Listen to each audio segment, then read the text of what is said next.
turn back around. I love the way it feels from the other side.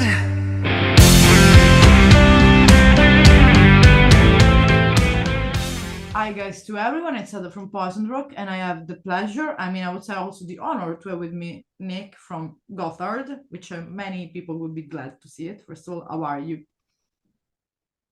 How is going? Ooh, good. Thank you. No, that's great to be here. Fantastic to be here. Thank you. Yeah, we're here to celebrate the out or already, let's say, released more Stereo Crush. So, how should we call it? Mini album or EP? What is better? I guess it's an EP. Yeah. I mean, Yeah. the way that this happened and the reason why it's called More Stereo Crush is that when we were making the Stereo Crush album, we actually initially we wanted to make a fairly short album. You know, we thought let's make a really short, punchy album and kind of concise and in the end, of course, we wrote a lot more songs, and we ended up actually recording 17 songs, I believe. Okay. So yeah, and in the end, so we recorded everything and mixed everything, so the everything was kind of there, and then the record company had the idea. They said, well, why don't we make an album and then later on we release an EP with the rest, with the rest of the songs. And in the beginning, we thought, I mean, we've never done something like this before, so it's in the beginning we thought, I don't know, it's a bit of a strange idea. And then we kind of got used to the idea, and it was kind of in line with the initial idea that we had to make a shorter, to make a just shorter album. And then the difficult part was then to which songs are going to go where. Because it has to kind of recall it back the previous album, like show a connection with it as well. Yeah. And I mean, those songs were all recorded at the same time and mixed at the same time, all together, the same as with the Stereo Crush stuff. So that's the whole point. And of course, I mean, how did you connect it? Because like it started with Right Now and it ends with Burning Bridges, which is beautiful, by the way. I have to say it. Love it. Thank you very much. I love it on your profile. Really beautiful, especially your voice and the piano. It's really beautiful. Oh, thank you. Thank you. We need sometime, I think, this moment when you can focus, because at least for myself, Burning Bridges helped me a lot when I have to sometimes let go things of the past. Yeah. And allowed me to sit there and accept that it's normal to let it go. That's my personal yeah, but that's I mean, yeah, that's usually, as usually when you have to make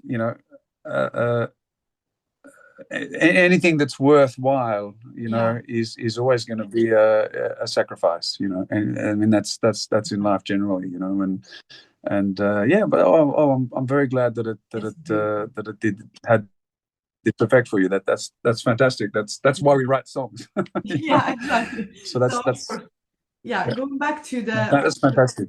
The choice, how you kind of connected More Stereo Crush with Stereo Crush, so keeping a continuity, and then of course the ending as Burning Bridges. Yes, of course, and we had I think the only song on there which was Mayday, which is a bonus track. Actually, that was a song that we made quite a few years ago, as a kind of it was a Christmas song. Actually, it was a charity for the emergency services and ambulance and police and all things during Christmas. So it was a song for these guys, and we had a small video clip, for this during for this Christmas thing, and I think it was 2 years ago. But we of course we had a full song there, and we never released it.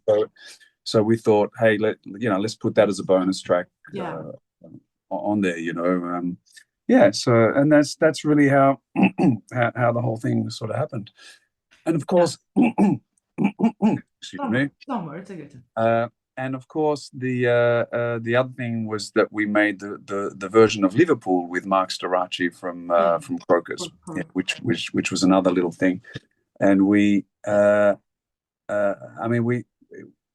made that song initially with a Stereo Crush album, and it was a Chris von Hoor, from Crocus, and so we already had. Of course, we're very good friends with Crocus. We've known the guys for years. We've played together for years and years. So, and it was always we talked already about the idea of doing a duet with Mark Storace, you know, and then and it didn't really happen, you know, during during the Stereo Crush session.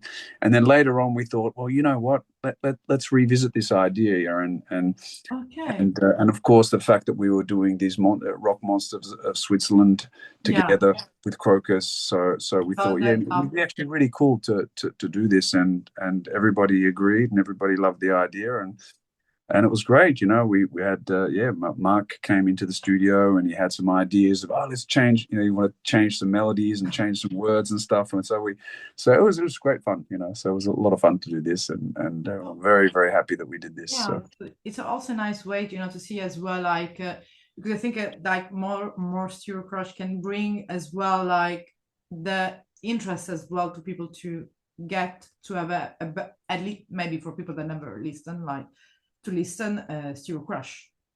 Yeah, maybe. The kind of the opposite side of the journey. Like instead of starting with Stereo Crush, they go.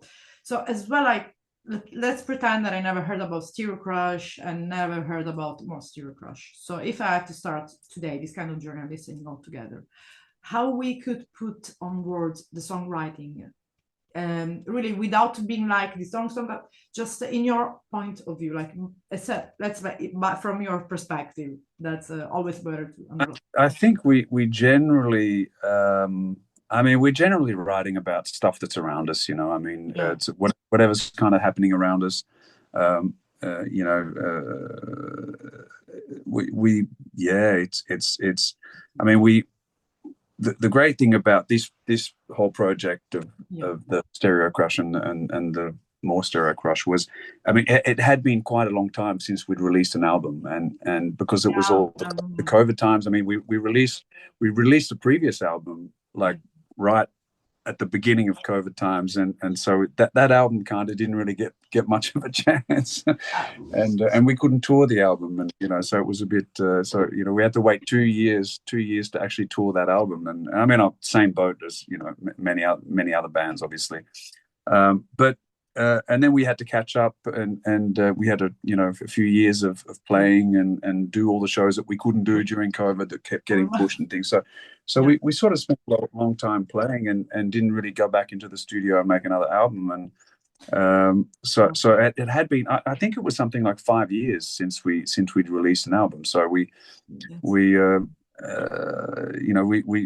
it was a lot of fun making this one, because we really waited. I mean, and the thing is, we didn't have a record company at the time. We'd finished all our contracts and everything, so we had no one to kind of push. You know, it's not like we had to make an album. Yeah, there was a deadline. Like it's like us, like we really waited until. I mean, we really felt like it. We were like, start making some songs, and we really got the kind of excitement, to make another album, which is not always, you know. I mean, it's the 14th album, you know, what Stereo Crush was. So it's you have to keep the fun, you know, in this.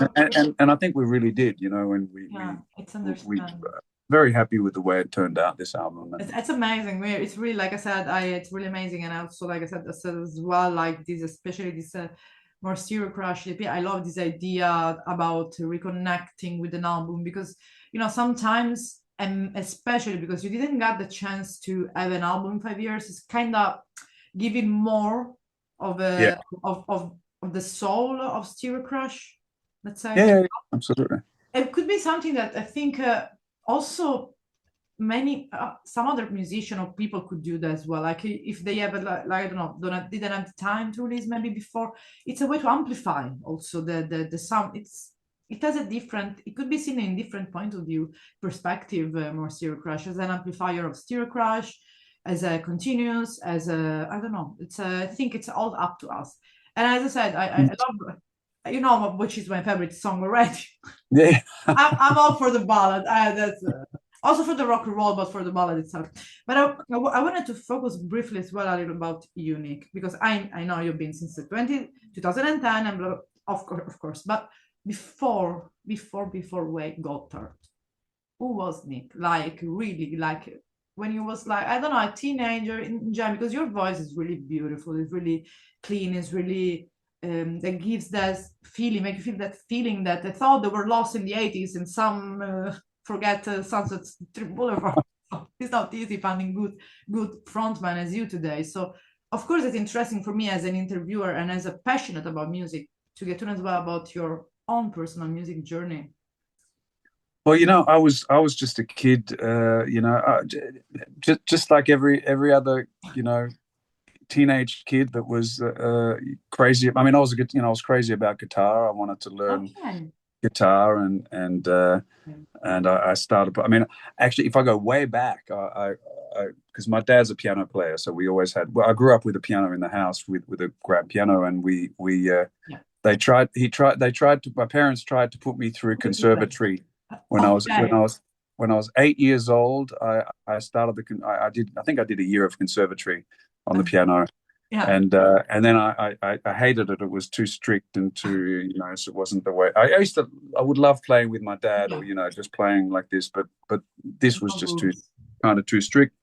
And then so I stopped, and the funny thing was that my teacher, he told my dad at the time, he said, you know what, don't worry, he'll probably pick up the guitar in a few years or something, and I did. So I think I was about Okay. 12, 13 years old, and I was obsessed, growing up in. I mean, I was growing up in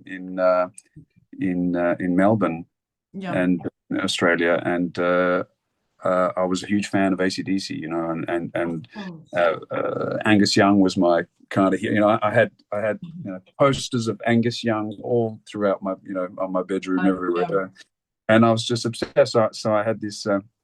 I had this for $100. I had this copy of an SG, Okay.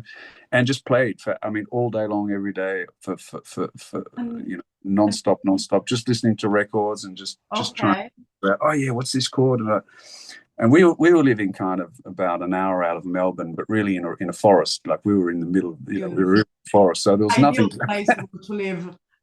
So there was nothing to do, I mean, there was not much to do apart from, so just playing the records, and then later on I moved more into, also Iron Maiden, Judas Priest, and just kind of, I was just working out what these guys are playing, and Or yeah, faster. I spent, years doing that, and then eventually sort of started playing in bands and things, and uh, and then at the time I was about 16, 17, and then I was living in Switzerland, back in Switzerland, because I grew up between both countries, because my parents are Swiss actually, but Yeah. we migrated to Australia when I was very young, and but we went back and forth quite a lot, and then at the time, at the age of, yes, about 16, I was playing because that was my thrash phase, so I was into Okay. Slayer, Okay. Metallica, Exodus, Metal Perfect. Church, which I love the guys, Of course, this is uh, amazing. Yeah. and yeah, and then so I was playing the thrash band, and then uh, and then we couldn't find a singer that could speak English, right? So I was the only English speaking one because we're in Switzerland, Yeah. and that's how I started singing. Just With because trash. we couldn't find anybody who was in in English, Yeah. and that's it really. That's it. And then yeah, of course, throughout the years I had many bands, Yeah, and of then course, it's understandable. But so yeah, of course, like as well, like you started with trash singing and you ended up in the lighter version. So what's easier a little bit? Let's say they say easier, but it's not.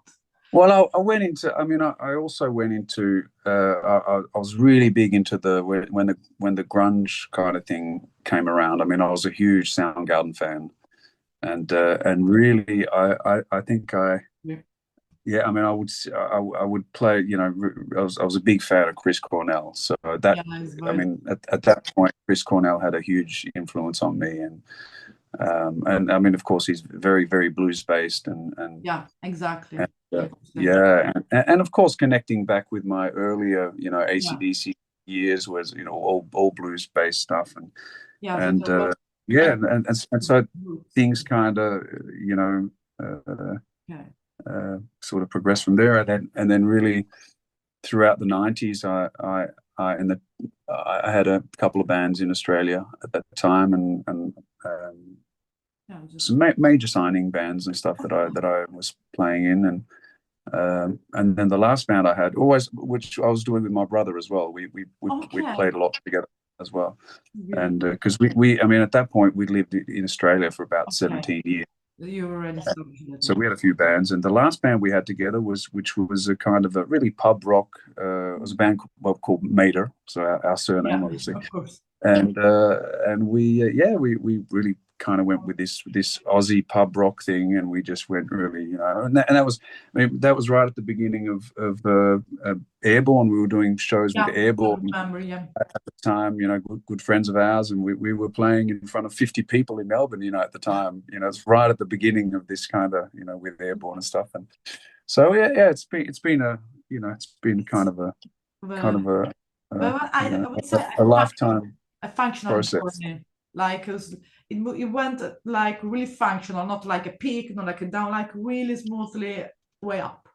So it's I mean, of course we could say, oh, what do you think, what could say your version of you to your younger self? It's, of course, it's like be like dream on.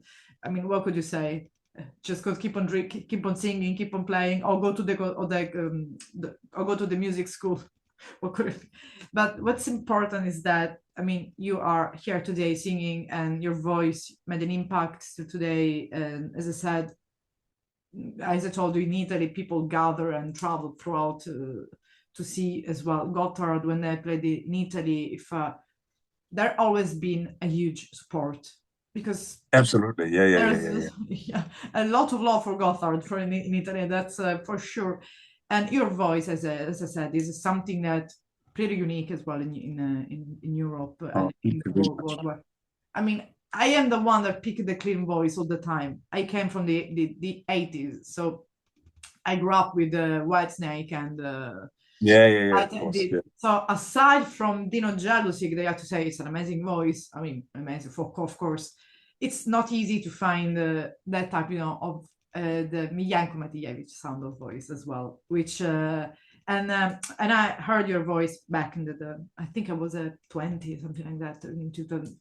Really, I think was 2012 or 2013, so I was really young, and already heard that. But when I heard that song, Burning Bridges, that's when I said, that's the voice. That's, I think, one of the songs that you can express better the voice. I don't know. That's something that in that song that it said that if I had to describe your voice, I would send someone to listen to the song. And that song was an interesting one, because I had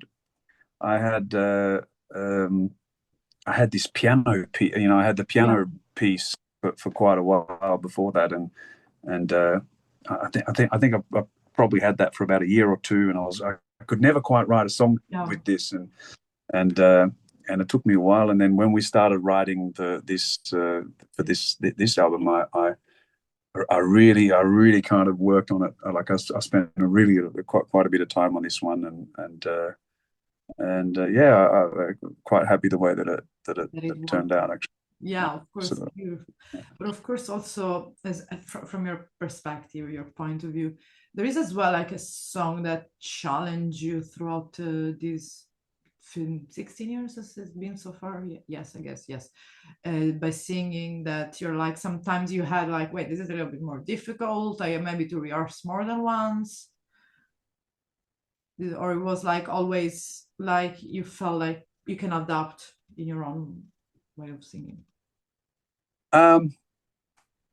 It's hard to say. I mean, there's quite a few albums now. Exactly. You mean in general? You mean all? But also about the new one as well. The last album as well, for example, just to say in the present.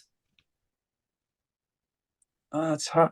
Well, probably the in the Stereo Crush album, the AI and I, which is really, the verses are very, very low spoken, and this was quite a challenge to actually to get that right. That was so there was, which was something very different to what what I was used to doing. So that took a while to figure out. how to do that. Yeah. And of course, going to the live side because you're gonna start in June. A Mhm. tour that is gonna start. I think it's gonna be here. It's gonna start in. It's gonna be in Switzerland and I think it's Bellinzona, no? yeah, Bellinzona. Yes, it's this. Yeah, Bellinzona. Well, that's close for Italians. That's pretty One. close. That's one. That's one. But there's gonna be it's many festival because I mean it's summer season. Of course, there is gonna be season. There's gonna be like as well like Time to Rock Festival, Barcelona Rock Fest, which is always a great deal for live shows. And Yeah, it's fantastic as well. yeah, Yeah. Metal Fest. I'm just going straight to like without not in order. There is a BG Belgium. That's Bulgaria. Bulgaria, yeah. Yeah, that's Bulgaria. That's we've done this one before. It's a fantastic festival as well. It's in a winery actually, which is really That's interesting. cool. Yeah, there's a few cool ones there. And We've got for the Italian fans, there is a summer side, which again, okay, they can go there or in Bellinzona. It's up to them. So yeah. so It's not too far. it's summer, let's say, and it's understandable having like kind of a live shows going for for what it's the summer. We're thinking to something other type of just touring as headlining. I don't know, in the winter, autumn time. We're thinking to go back and write. I don't. I'm not sure what we're planning at this point. I mean, I think what do we have? The last show is what is that in November. It is in it's the last show's in November. Winter. November, so which actually is a Crocus one, another Swiss one. But yeah, I don't know. At this point, we will just finish these shows and then see what the plan will be for next year. I'm not too sure yet. Yeah. And about just to give a hint about gonna be the set list in these live shows, the Sandys Festival. How are you gonna let's say integrate more Stereo Crush into the current set list? If for what you can say. Well, I don't know. I think we're going to start rehearsals in May. We start rehearsing. We'll see, but we usually try and put when we've got a new album or we always put some of the new songs in there. Actually, the last set list we had quite a few of the new album that we played. But it's very difficult because we have there's so many songs that we have to play, right? We couldn't not play. If we didn't play "Lift You Up" and "Anytime, Anywhere" and these sort of songs, I mean, people would be pissed off, right? Like, wait, you forget something. When they say one more song, it's gonna just leave it. And especially with festivals, we're quite we're limited in time, so it's always, festivals are quite a challenge in that sense because it's I think the longest we ever play on a festival is an hour and a half, and sometimes it's shorter. So of course, festivals, you got to play the hits, you got to play the songs everybody knows. Of course, yeah. But we will definitely we always put new ones in there, so we will we like to do that. So it's always fun to change it up a little bit for us too, because so many years also playing it's good to kind of learn a new song, yeah. Especially having two releases so close to each other, like one year after another. It's and as I said, there are beautiful songs in it. I mean, it's not that its sound is changed. It developed and it's more mature, and it's always Gotthard. So that's why I always say to the people to not be scared of listening the new album of their own idol, because it's always them, it's always you, it's always me, it's always other people. So we just evolve, and that's also for the last release. People will be able to because I didn't get, there are physical copy available online.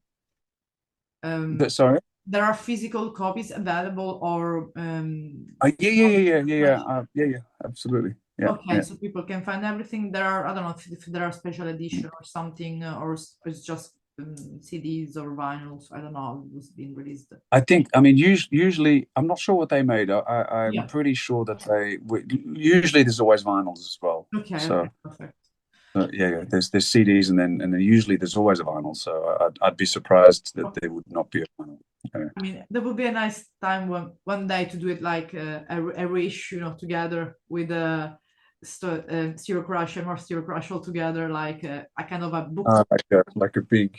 Yeah, like but together, like a kind of a unique vinyl. Yeah. Would be nice. But let's say in general, like after all this year as well, with you being in Gotthard, like you already have your own, how can I say, your own legacy with them and with your music as well, with your career, as I heard as well. I don't want to say let's give an advice, but in general to the people in the world, because you travel the world with so many different cultures and people as well, like what message we would like to leave to anyone, the humanity, this moment in time, which is, we don't want to go in detail, but to say in general. Sorry, it keeps cutting out. It was cutting out there. I didn't quite hear you very well.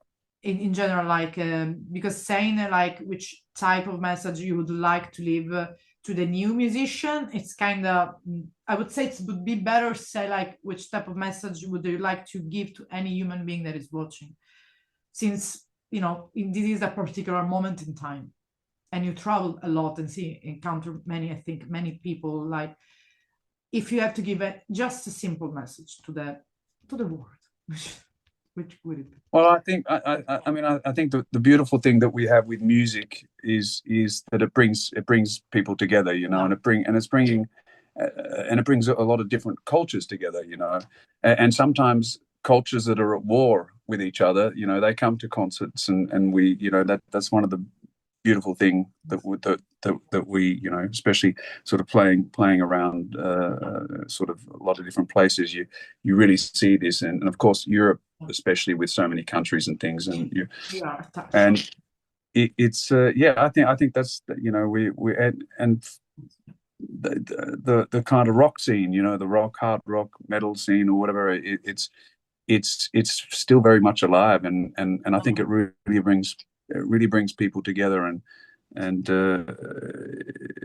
especially in these times when there's so many wars and so much conflict sort of everywhere, it's just nice to get people together and have a good time, and that's and we it's some of the topics, obviously some of the topics that we write about as well, so yeah, I mean, let's let's enjoy it. Just like in the words of John Lennon, give peace a chance. I mean, that's about the best message you can also, kind of give it. Yeah, and language is let's say one of the most universal language that everyone understands, no matter what. So absolutely, it doesn't matter like which language you are speaking. Music, it's always gets you. So even if you don't understand English, if you don't understand Italian, if something likes you, it's so. Let's say that it could be one of the way to, bring, and it's bringing the world, always bring the world together. I mean, I think you saw it after COVID, how the places were packed with people. So look like we were on cage. So as soon as the gates open, we run to the absolutely. Yeah, I remember it was one of the moment when you felt when the music really missed you and missed you the live show. It was like, oh my god, that's finally a live show, I can say it. So really, it was really a pleasure meeting you, and looking forward to see you Summerside, Italy, around the world. Looking forward to hear more music coming from Gotthard as well, but I'm gonna enjoy these last releases at the moment and Burning Bridges again. So thanks a lot. Thank you so much. And make sure you come and say hi when you come and see a show as well. So see you later. Smiling in the pouring rain. Here we go again, my friend. Afraid I fell in love again.